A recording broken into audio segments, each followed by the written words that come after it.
Ok, aujourd'hui on va voir justement comment on fait les élévations latérales. Donc ce que je vais montrer là, ça sera valable aussi pour la poulie, mais on le verra juste après. Donc là on a pris Ryan, notre cobaye, on a pris des petites haltères, pour la démo ça suffira. Donc souvent ce qu'on voit c'est, tiens mets-toi de ce côté-là, fais les élévations latérales classiques.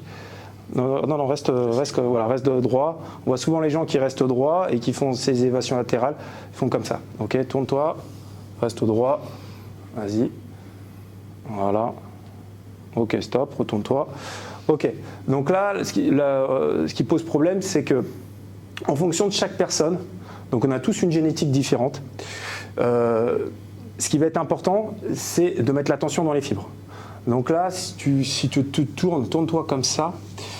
Alors, je ne sais pas si vous allez le voir, donc quand il va faire son élévation, ce qu'on va voir en principe, ici, le premier muscle qu'on va voir sur le côté, qui est le plus haut, ici pour l'instant, c'est le faisceau antérieur. Donc celui qui est devant. Donc celui-là devant, c'est celui qui prend le relais. Ça veut dire que lui, s'il lève, on va dire que légèrement au-dessus, je ne sais pas si vous le verrez sur la caméra, on voit que c'est le fessier antérieur qui commence, qui prend le relais, qui est légèrement au-dessus de l'acromion ici. Voilà. Donc la tête, il vient là. Vas-y, tu peux relâcher. Et c'est lui qui commence, déjà quand il va lever, à prendre le relais avant que ça soit le faisceau latéral. D'accord ? Donc, chez les gens, ça va être plus prononcé ou pas. Et là, ce qu'on voit, c'est que quand il va contracter un peu son bras, on va voir que le faisceau, d'accord, son faisceau latéral, il vient là. En fait, tous les faisceaux vont se rejoindre ici. On appelle ça ici le V deltoïdien. Donc, tous les faisceaux, donc derrière, postérieur, médial ou latéral, comme vous l'appelez, et faisceau antérieur se rattachent tous sur le même tendon. Ils ont le tendon commun qui s'appelle le V deltoïdien. Donc là, s'il contracte, on voit qu'il est là. Et le faisceau latéral, chez lui, il vient plus de ce côté-là. Donc relâche-toi. Donc lui, ce qu'on va lui demander, c'est pour qu'il travaille dans le sens des fibres, donc on va lui demander de se pencher légèrement vers l'avant. Penche-toi. Voilà. Est-ce que tu peux te décaler un petit peu pour que les gens voient? Penche-toi un petit peu. Top. Voilà. Donc là, tu te lèves. Ici, on voit que le faisceau, ici, on voit juste ici le faisceau. Donc là, il pourrait se pencher encore un petit chouïa. Encore un petit peu. Top. Là, il est pile poil sur son faisceau externe, latéral. Ok, tu peux relâcher. Et donc là, il va travailler dans le sens des fibres. On verra souvent qu'il y a des gens qui vont donner une astuce de tourner ici. Voilà, moi je ne suis pas trop fan parce que ici, ça va bouger. Donc le trapèze, l'omoplate va bouger. Donc je ne suis pas trop fan de cette façon de faire. Je préfère que la personne se mette dans l'axe de son corps, surtout de sa fibre, pour travailler correctement. Donc, pour lui, ça sera ce degré-là. Pour d'autres, ils se pencheront un peu plus. Et par contre, les bras, ce n'est pas la peine de les ramener sur les côtés. Vous pouvez très bien les laisser ici. Donc, vas-y, penche-toi. Encore un petit peu, voilà. Et donc là, on va travailler. Donc, léger flex. Si vous ne savez pas le faire, gardez les bras tendus si vous êtes débutant pour savoir faire le mouvement correctement. Ensuite, vous gardez un petit léger flex. Et là, vous redescendez. Vous remontez, vous laissez aller les haltères devant, comme ça vous travaillez toujours dans l'axe. Donc vous avez vu, c'est légèrement vers l'avant. Voilà. Maintenant, ce qu'on va voir, c'est tourne-toi complètement. Ici, on va se mettre, voilà, décale-toi un petit peu. Là, ce qu'on va voir, c'est comprendre la courbe de force sur les épaules. Donc là, quand il va regarder la courbe de force, c'est là on a un point d'application, donc c'est l'haltère. Ok, point d'application. Là où il y a la force de la pensoteur qui va venir sur la charge pour descendre. Là, on a l'axe et tout ça, c'est le bras de levier. Donc, vous voyez, en bas, il y a zéro tension. D'accord? On part de zéro, on monte, il commence à avoir de la tension, il commence à avoir de la tension, de la tension, de la tension. Ici, le bras de levier, il est au max. Donc, de là à là, c'est la tension, elle est maximale en haut du mouvement. OK? Donc, après, où est-ce que je m'arrête? Si, par exemple, je lui demande de monter plus haut, vas-y, monte plus haut. Là, je commence à sentir qu'il y a le trapèze qui commence à prendre le relais. C'est-à-dire l'épaule, on est sur la partie contractée, d'accord, dans la courbe de force. Okay. S'il commence à aller plus haut, il y a des gens qui pourront aller plus haut. Donc quand vous allez vous pencher, vous allez essayer de monter le plus haut que vous sentez votre épaule. Si à partir du moment où vous ne sentez pas, vous sentez que c'est les trapèzes qui prennent le relais, arrêtez-vous. En général, la majeure partie vont s'arrêter à peu près ici. Vous serez tous bien. Maintenant, ce qu'on va voir, recule un petit peu, tu peux lâcher cet haltère là si tu veux. Donc là ce que tu vas faire c'est que tu vas prendre le bord ici, avance tes pieds vers là-bas, voilà, penche-toi complètement. Ok, souvent ce qu'on voit c'est qu'il y a des gens qui vont me dire « Ouais, moi je préfère les faire comme ça ». Voilà. Donc, ce qui pose problème, si on regarde la courbe de force, on voit que ici, tout à l'heure, si on était debout, il reviendrait là. D'accord? Il y a 0. Donc là, le 0, si je garde cet angle-là et qu'il se redresse, je reste derrière lui, ici, si je me redresse et je prends le même axe, il serait là, de ce côté. D'accord? Donc là, ici, je suis à 0. Donc là, il va commencer, top. Et là, il est au max. Donc en fait, la courbe de force, elle est vraiment très très petite. Donc vous serez seulement sur la partie contractée des épaules. Voilà. Donc ça travaillera essentiellement que sur cette distance-là. Voilà. Donc voilà. Si la personne elle se tient debout, vas-y, tiens-toi complètement debout, ou imaginons que je la penche sur un banc. Idéalement, c'était de voir pencher sur un banc ce que ça donnait. C'est que la tension, elle serait nulle en haut et max en bas. Voilà. Imaginons que je suis couché, là, j'aurais toute la tension.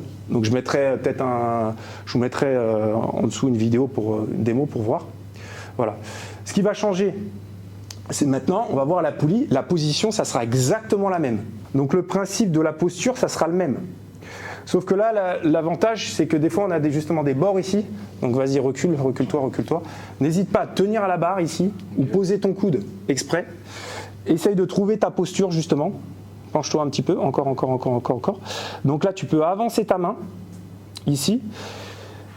Et là, pour qu'il reste sur son axe, donc là, il va stabiliser, il va céder du bord, il va commencer à mettre de la tension. Et là, la tension, on commence à la voir. Donc on est dans la partie étirée des épaules. Et la tension va se lever. Elle va se lever. Boum. Elle redescend. Donc là, on a de la tension. On a l'avantage sur la poulie, elle est presque continue totalement. Mais la courbe de force, là, on travaille sur la partie étirée de l'épaule. Voilà.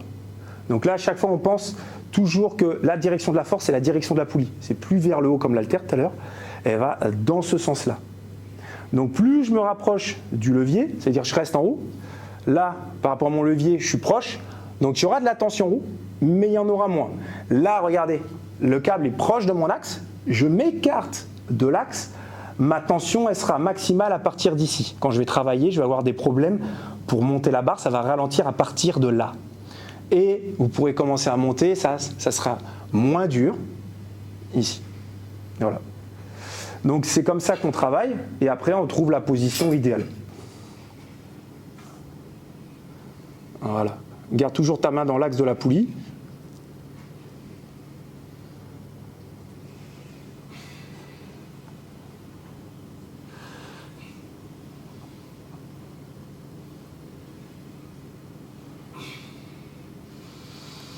Vas-y, contracte. Super. Ok, donc là, on va voir, moi, ce que je mets en place pour les élèves. Alors, ceux qui n'arrivent pas, alors, vous pouvez le faire debout, si vous arrivez à être stable. Ça, vous pouvez le ramener devant une poulie, vous pouvez l'utiliser. Si vous ne l'avez pas, vous pouvez le faire sans, vous pouvez trouver quelque chose pour stabiliser. N'oubliez pas d'être le plus stable possible. Si vous avez les haltères, vous voulez le faire debout. Moi, ce que j'aime bien faire, c'est trouver le max de stabilité. Donc là, tu vas rentrer dans... Non, debout, reste debout. Tu rentres dedans. Tu vas t'allonger. Là, ça va à peu près être sa posture. Voilà.